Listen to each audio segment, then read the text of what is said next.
میں دیکھتا ہوں ہمارے وطن میں اضطراب ہے، بے چینی ہے، اس طرح کا ماحول بنایا گیا ہے کہ لوگ ایک دوسرے کے حق میں سخت ہو گئے ہیں، مزاجوں میں تلخیاں ہیں، لڑتے جھگڑتے ناراض ہوتے لوگ، بگڑتے کوستے ڈانٹتے شکوے کرتے لوگ۔ شکوہ جو ہوتا ہے نا یہ بندے کو بے چین کر دیتا ہے، شکر بندے کو سکون میں مبتلا کرتا ہے۔ شکوے آزمائشیں اپنے دلوں میں وسعت لائیں، ایک دوسرے کو اصلاح کی طرف لائیں، ایک دوسرے کو پیغام دیں، ایک دوسرے کی تربیت کریں، تھوڑا سا حوصلہ، تھوڑا سا صبر، تھوڑی سی گنجائش اپنی طبیعتوں میں پیدا کریں۔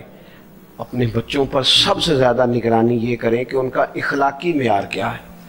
اگر میں اور آپ خدا نہ خواستہ بچوں کو صرف یہ تربیت دیں گے نا کہ وہ پیسہ پیسہ پیسہ پیسہ، شادیاں بھی پیسے دیکھ کے کریں گے، تو یاد رکھنا پھر ایک دن وہ یہ بھی کہیں گے کہ ابا کاشتوں کو ڈھابے کا کام کرتا تو آج ہمارے پاس بھی پیسے ہوتے۔ پھر باپ سے بھی پیسوں کا ہی مطالبہ ہوگا، پھر لوگ ماں باپ بھی پیسوں کے لیے چھوڑ کے چلے جاتے ہیں۔ پھر جب آپ نے تربیت جس چیز کی تھی تو نتیجہ بھی تو وہی برآمد ہوگا۔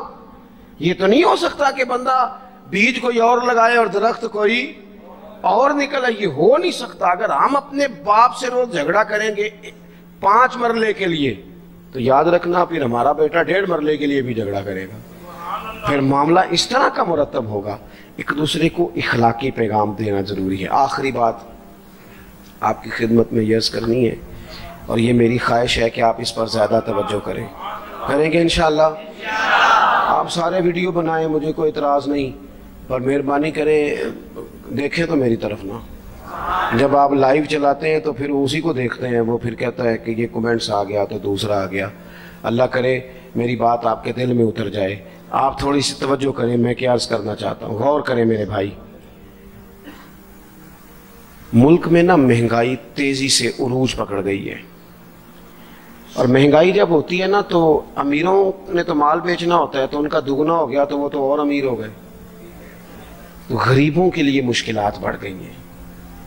جو طبقات بیچارے تنخواہ دار تھے، کمزور تھے، میری طرف دیکھیں جناب، وہ اور کمزور ہو گئے۔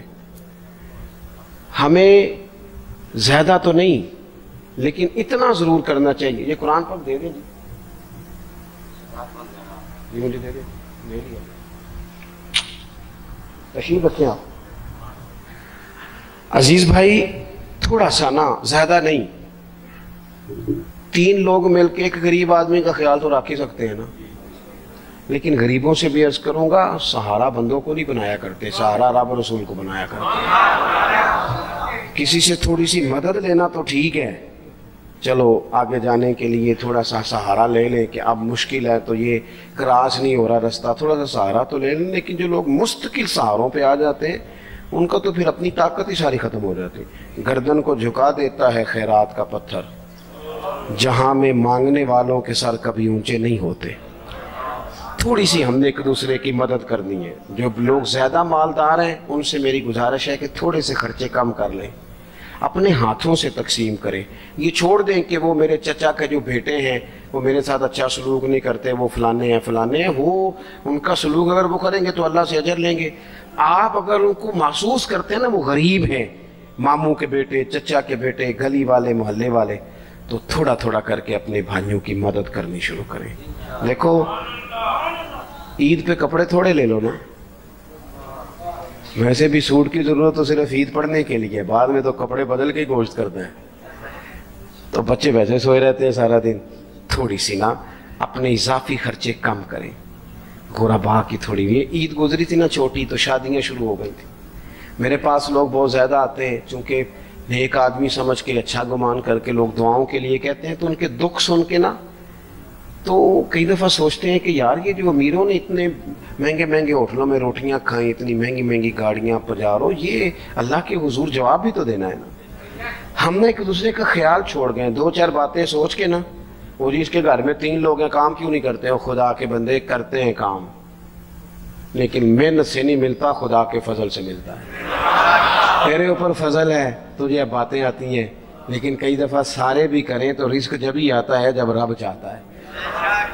ایک تو وہ لوگ ہیں جو ہاتھ پھیلا کے مانگ لیتے ہیں، ایک سفید پوش ہوتے ہیں لا یسألون الناس الحافا، جو لپٹ لپٹ کے سوال نہیں کر سکتے، ان کو دیکھیں، بالخصوص اپنے بہن بھائیوں میں، قریبی رشتہ داروں میں، پڑوسیوں میں تھوڑی تھوڑی لوگوں کی مدد کریں اور اپنے خرچے بتدریج کم کریں۔ خواہش تو بچوں کی طرح ہوتی ہے، ایک خواہش پوری کریں تو دوسری پیدا ہو جاتی ہے، دوسری پیدا کریں تو 4 خواہشیں اور کھڑی ہیں۔ یہ نفس تو بچے کی طرح ہے، اپنی خواہشات تھوڑی کم کر کے۔ یہ حکومتوں سے آپ امید نہ رکھیں، ہمارے ملک میں جتنی سیاسی جماعتیں حکومتیں کر چکی ہیں یا کر رہی ہیں، ان سے کوئی توقع نہیں۔ یہ بیچارے تو اپنے جھگڑوں سے ہی باہر نہیں آتے، انہیں کیا خبر کہ قریب کہاں بستا ہے۔ جب تک بندہ وہاں سے ہو کے نہیں نہ گزرتا جو اصل جگہ ہے، تمہیں یہ جو تم اے سی والے کمروں میں بیٹھ کے اور جناب نیسلے کی بوتلیں رکھ کے پریس کانفرنس کرتے ہو، تمہیں کیا پتا ہو، تمہیں کیا خبر ہو کہ بچوں کی فیس دینی ہو تو بوڑھے ماں باپ پہ کیا گزرتی ہے، تمہیں کیا خبر ہو کہ عید آ گئی ہے تو بوڑھے کس طرح مشورے کر رہے ہیں کہ اگر عید کر کپڑے نہ کر لیتے ساس گلہ کرے گی، تمہیں کیا خبر ہو کہ کچھ غریب ایسے بھی ہیں جو بیچارے رات کو مشورہ کرتے ہیں کہ صبح ناشتے میں گھی کہاں سے لانا ہے، بچوں کے پراٹھوں کے لیے تو گھی بھی نہیں ہے، گندم امیر شہر کی ہوتی رہی خراب اور بچی کسی فقیر کی فاقے سے مر گئی۔ خدا را مہربانی کریں، گنجائش پیدا کریں۔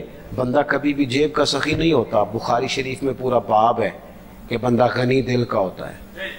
اپنے دل کا غنا اپنے اندر لائیں، جب آپ کا دل سخی ہو جائے گا ساری چیزیں ٹھیک ہو جائیں گی۔ اللہ تعالیٰ مجھے اور آپ کو توفیق عمل عطا فرمائے۔ پروگرام آگے چلے گا جی۔ اللہم صلی علی سیدنا و مولانا محمد معدن الجود والکرم وآلہ وبارک وسلم۔